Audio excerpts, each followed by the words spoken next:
picture comedy, a fine figure of a man, Patrick Layton Paulsen.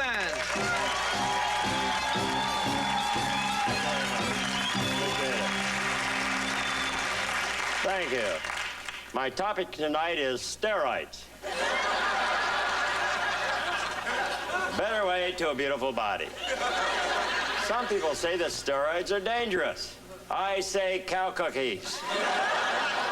Steroids is Mother Nature's way of saying men can have great knockers too. Now, what's wrong with testosterone? It's a male hormone extracted from the gland of an aroused monkey. Extracting the hormone is easy. The hard part is getting the monkey into your hotel room. Some people say that George Bush lost that wimpy image by taking steroids. I say moose muffins. He did it by running with a dumbbell.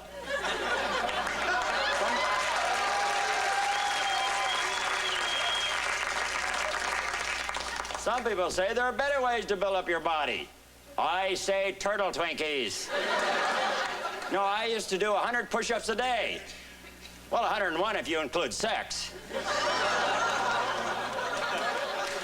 Actually, some people say that sex is good exercise, and it is.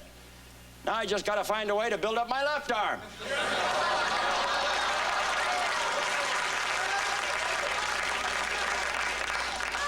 A lot of lonely people in the world. Some people say that a proper diet can get you in shape. I say Badger biscuits. For 3 months, I ate 50 bananas a day. I didn't look any better. But those bananas sure come in handy when you're trying to get a monkey into your hotel room. Of course, there are drawbacks to steroid use. As I got bigger, I started to develop a blowhole in my neck. It's great at parties.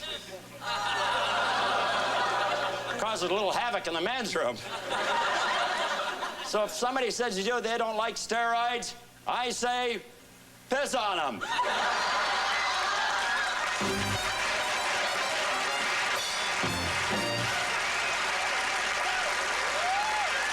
What's going on?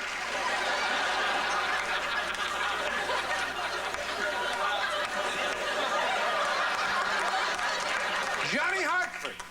Now, Johnny Hartford is an old friend of ours. My brother and I have known Johnny Hartford for many, many years, and he's the only person we've ever had on the show who is a licensed riverboat captain. That's the truth. And here he is to sing about his Mississippi River home. Please welcome Johnny Hartford. 1, 2, 3.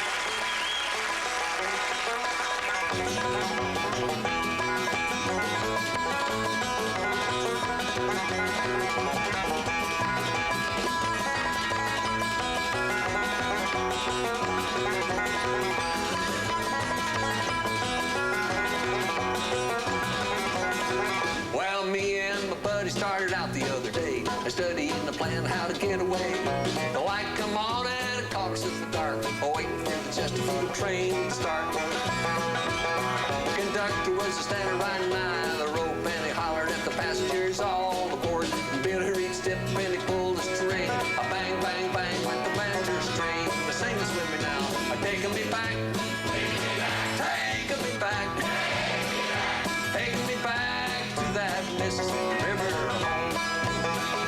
Taking me back, taking me back, taking me back to that Mississippi River home.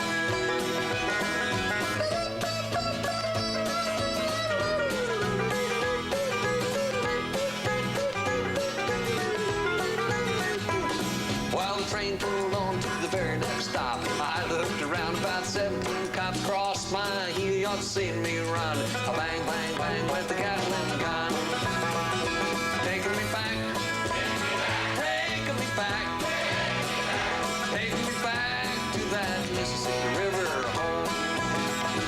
Taking me back, taking me back, taking me back to that Mississippi River home.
a dummy to talk to our next guest, but that's okay because he's a ventriloquist. Ladies and gentlemen, Ron Lucas.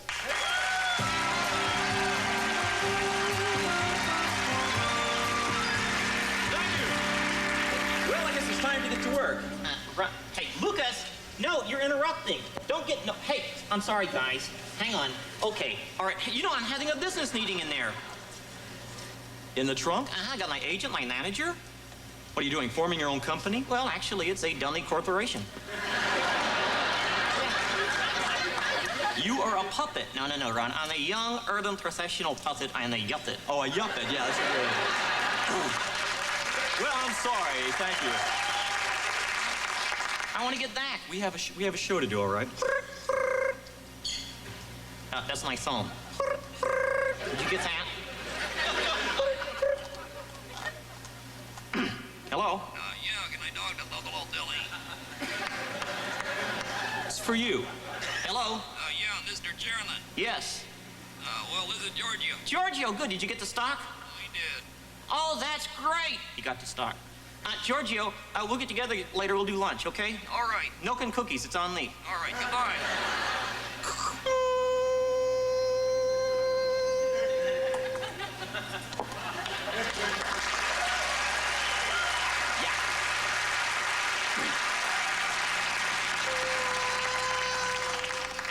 That was my stockbroker, Giorgio. Right.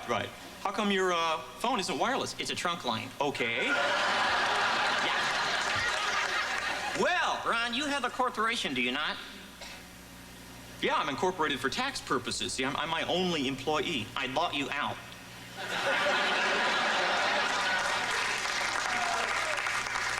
I beg your pardon? I bought you out. I own you. This is a joke. No, it's true. You want to talk to my attorney? I'm not using the phone. He's in the trunk. See a little guy in there, three-piece suit? Get in now. Yeah, right there. Put it on my knee. Wait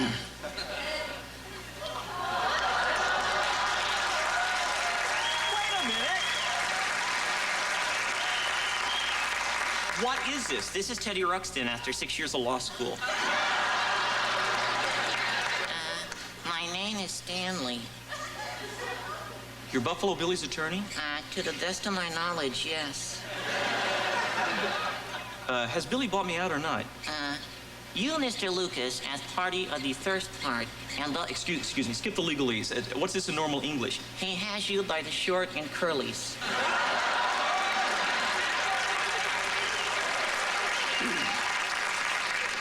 Billy, this is really stupid. Careful, slander and or libel. Sue the bastard. Wait a minute!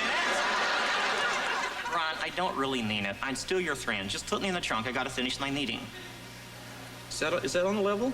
Yes. Sorry, Ron. I gotta finish. You know how it is. Business as usual. See, it was sort of a hostile takeover. Yeah, right. I'm the only one who feels hostile. Well, take over. See, the trouble is I don't have an act without Billy. Hey, Ron. Ron, are you coming to the meeting or not? You want me at your meeting? Ron, you're still my friend. You're my right-hand man, literally.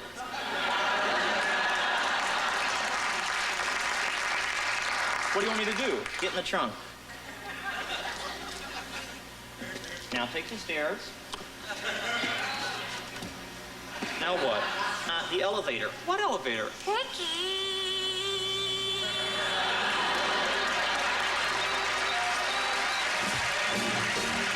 Here's a special dance choreographed by one of our favorites, Toni Basil.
form, the storytelling form, which is very exciting. And here's Geoffrey Lewis and Celestial Navigations.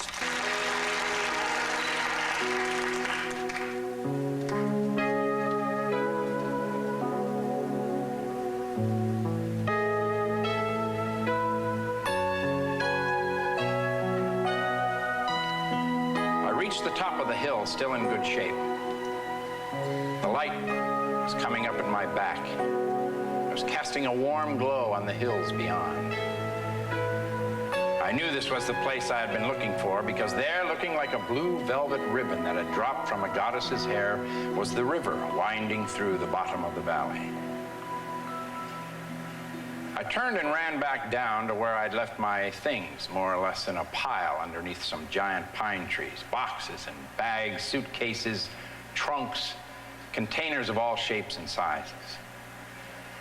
I looked at this mountain of belongings and thought, what is all this stuff I keep carting from one place to the next? I wondered if I would need it. So I opened the largest box. In it was all my childhood. Teddy bear, a pair of baby shoes, an old football, a note passed in class to my first girlfriend, and on and on. No, I thought, I won't need this stuff in that valley. I won't have time for memories. So I closed the box up and pushed it aside. Then a very strange thing happened. My back got straighter, and I grew a foot taller. No, must be my imagination. I opened the largest trunk. In it was all my beauty. A piece of sculpture, an old guitar, books I knew by heart, my first poems, and on and on. No, I thought, I won't need this stuff in that valley. There is beauty enough, and it is alive. So I closed the trunk up and pushed it aside. It was not my imagination.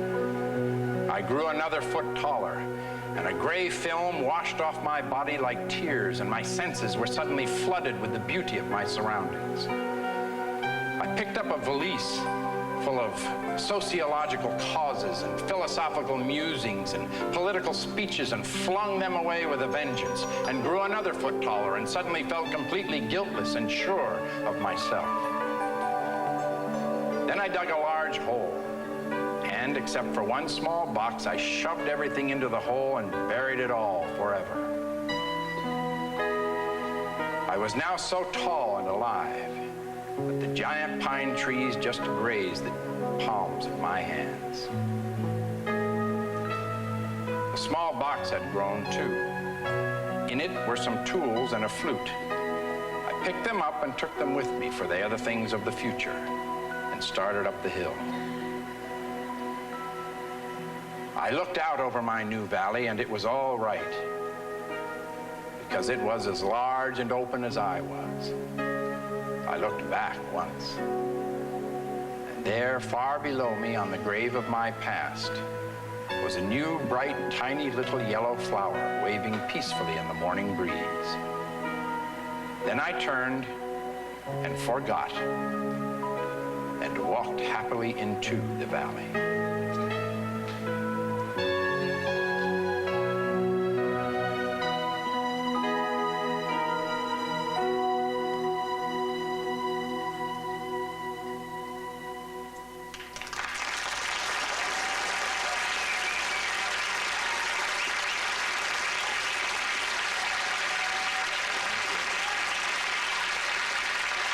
And now, ladies and gentlemen, the magic of Harry Blackstone.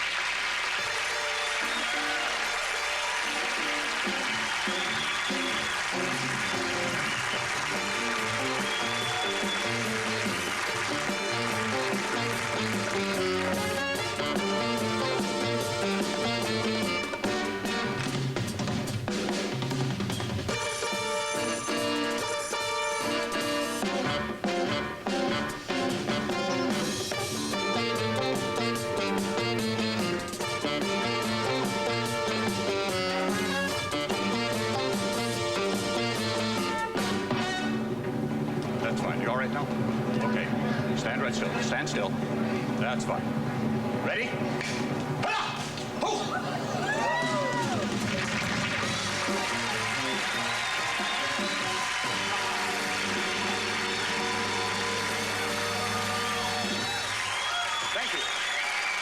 Thank you very much. And now, ladies and gentlemen, now I will attempt to call forth the spirit of the unknown.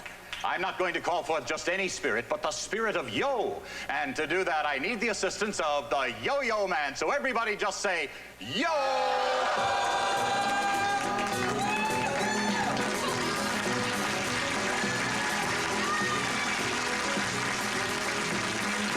Hey, Yo-Yo Man. Hey, you in the groove? He's in the groove. Okay, that's good because, you know, this could get to be dangerous. So please sit down. Would you rather get in the cage? Please don't worry. You see, we have our rope right here. This is a rope that is used by the yo-yo. Little knot in it. Take it out. There. And I'll just tie it here underneath your knees. Now, I want you to put your hands down right there, Yo-Yo Man. You see, the reason we do that is to keep the Yo-Yo Man from interfering as we begin to channel for the spirit of Yo into the spirit house. So, gentlemen, bring the spirit house right around him, if you would, please. Right there. That's fine. Just like that. And we'll close it here. Are you ready? And now, we'll channel for the spirit of Yo. Ah, yes. Here we have the spirit of Yo. Whoop. Could this be the spirit of Yo? Huh? Wait a minute. No. No one there. Well, that's not the spirit of Yo. I'll tell you what, let's try it again. In order to do this, I've got to put the Yo-Yo Man into a trance. Go into a trance. There. Now he's in a trance. And I'll place this trance. Now we're going to try it one more time. I'll close it again. Okay, close it again. And now, if all goes well, then the spirit of Yo will soon give us a special sign of his physical presence. All right. Oh, there. The spirit of Yo is starting to work. That's it. We have it. There. Right there. No. Where's the spirit of Yo? I think he's trying to escape. Wait a second. Oh, didn't work. I'm sorry. Just stand right up here. Stand up, Yo-Yo Man. And oh, wait a minute. I got to undo the rope here. Excuse me. Just undo the rope here for just a second. There. Wow! How did you do that? Rather well. Harry Blackstone. There's the Yo-Yo Man.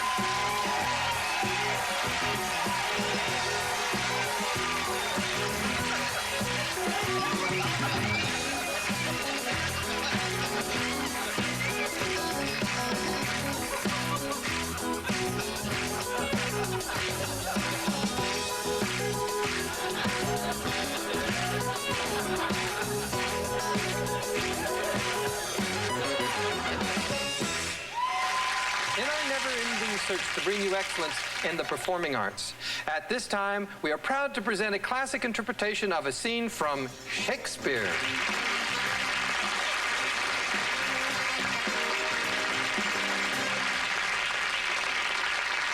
What's up?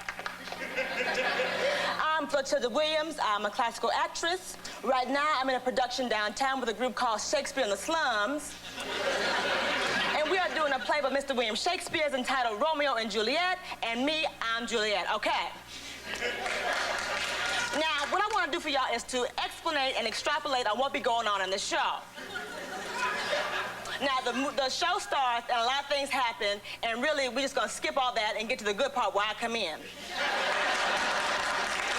Now, I'm at this party, and I meet this guy, a very good-looking guy, makes me laugh with his funny jokes, probably got some money, so I like him. His name is Romeo. I have thus extrapolated the title, Romeo and Me, Juliet, okay? Now, after that, I go home, and I'm trying to be asleep, but I can't sleep because I'm thinking about this guy. How much I want to see him again, how much I want to talk to him again, how much I want to do things with him I've never done before. Now, in the meantime, the guy Romeo is down in the alleyway looking up in my window, talking to himself.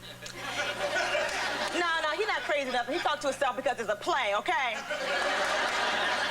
And he say, but soft. what light through yonder window break? And that's when I break through the window. And then I'm on my back porch and I'm really, really mad because I'm thinking about this whole situation. I say, me? Oh, Romeo, wherefore art thou Romeo? Wherefore mean why? She's saying, why you got to be Romeo? Wherefore art thou Romeo? Deny thy father and refuse thy name, or if thou wilt not be but sworn my loves, and I'll no longer be a capsulet. And she thinking, 'tis but thy name that is my enemy, thou art thyself though, not a montague. What's a montague? It is nor hair, nor foot, nor arm, nor face, nor any other part belonging to a man. You know what she's talking about. So she said, Romeo, doff thy name, and for thy name, which is no part of thee, take all myself. Juliet was hip, you did. So anyway, you know, their family's kind of in a kind of family feud kind of a thing, you know, like Juliet's people might be the Crips, and Romeo's family like the Bloods, you know what I'm saying? And Romeo's not like Michael Jackson. He's a lover and a fighter, all right?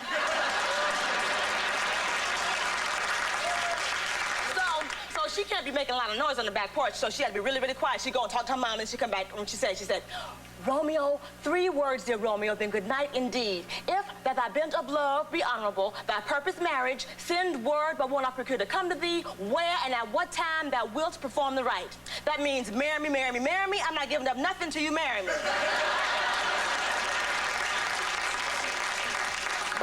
But if thou means not well, I do beseech thee to cease thy suit and leave me to my grief. That means if you're not gonna marry me, don't mess with my mind, I can find somebody else. And then she go back and talk to her mom and the nurse. I don't know why she talked to the nurse, because you know she's not sick or anything like that.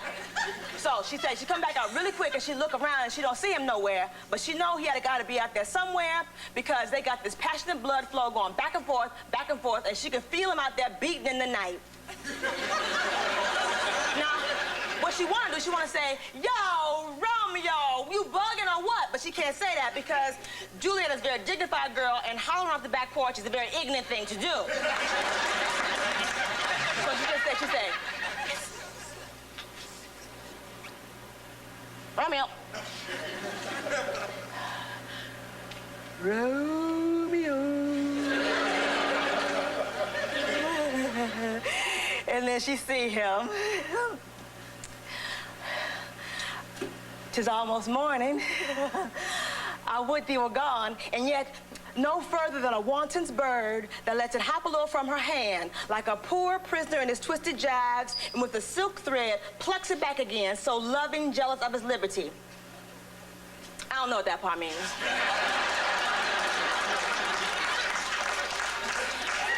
And then she said, good night. Good night? Parting is such sweet sorrow that I shall say good night till it be morrow. Bye.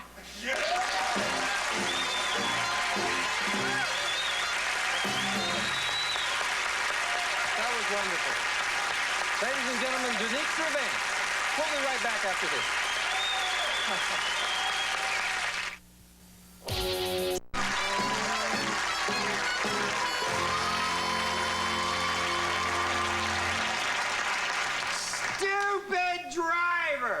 I am so tired of driving with stupid drivers. I wish I had a little rubber stick-em dart gun like you had when you were a kid. And when you see somebody driving stupid, you could shoot them and it would stick in the trunk with a little sign that said stupid.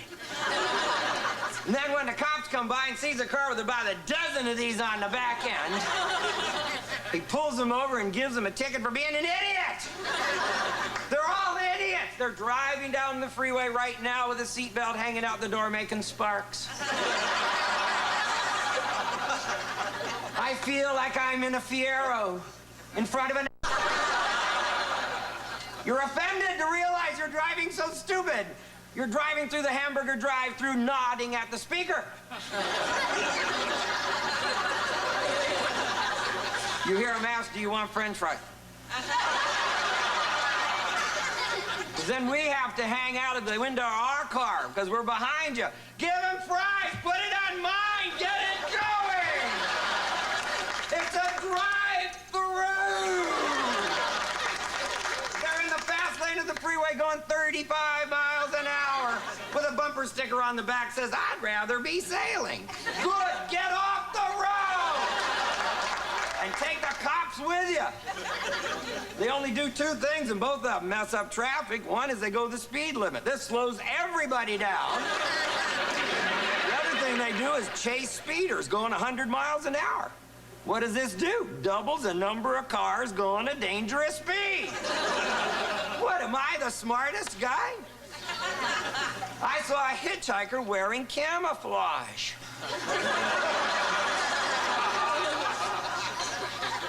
We're worried about litter on the highway, and we put up a sign that says it's fine. Fine for littering. That's why people dump the stuff out.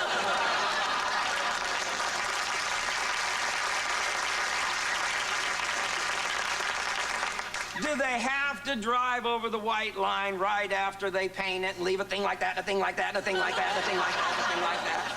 Messes up my world. They're going over the bridge right now with the turn signal on. You almost wish they would turn. Good, damn it, turn! You blinked about it, do it! Maybe they should connect the blinker with a wheel. Blink twice and turn them, make them commit to a decision. Or pick a lane. They're in one lane, no, they're going in the other, no, they're back again. And they turn a little bit left before they turn right. Why do you do that?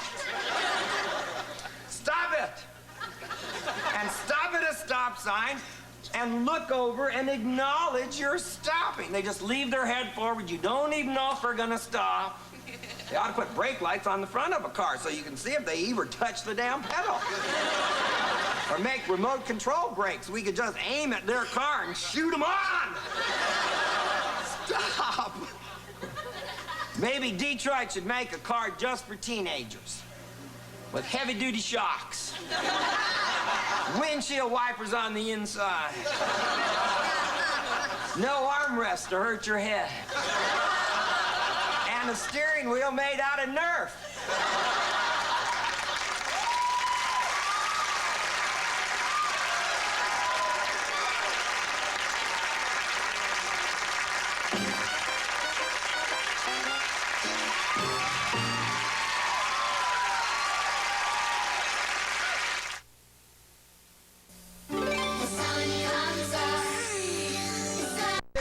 We've come to the end of another hour of prime time variety, and tonight we've really been over backwards to bring you the best show possible. Isn't that right, Tom?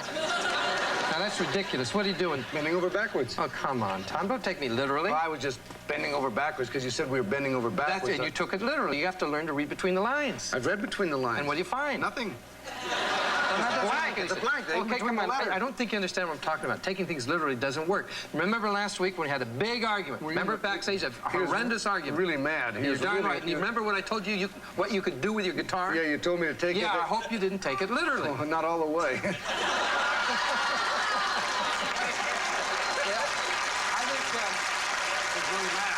think, well, I'm glad you didn't take the whole thing, but Tom, you got to learn what people say, the difference between what people say and what people mean. What do you mean? Okay, for instance, here's an example. Say you went out with a girl and she says you're 1 in a million. What does she really mean? She's been seeing a lot of other guys? That's possible, but that's... No, let me give you another example. Say the head of CBS came up to you and said... The head of CBS... The president of CBS. Yeah, the president of CBS came to you and said, go with the flow. What does he mean? We're up the creek. He's getting the point. He's getting the point. Here's another example. Say the President of the United States. The President of the United States says that he will not raise taxes till the cows come home. Now, what does that mean? It's milking time. You're right. We'd like to thank our guests, Toni, Basil, Harry Blackstone, Danitra, John Hartford, Geoffrey Lewis from Celestial Navigation, Ronn Lucas, Nuts and Bolts, Gallagher, Danitra, Vance, the Yo-Yo Man, and Jack Elliott in the orchestra. Good night, everybody.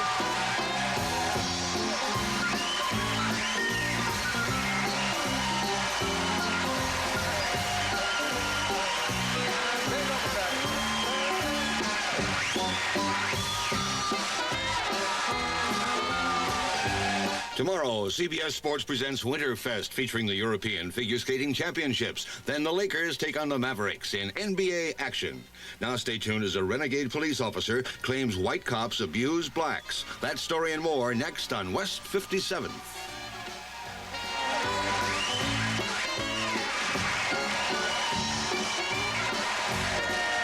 This is Roger Carroll speaking for the Smothers Brothers Comedy Hour. Good night.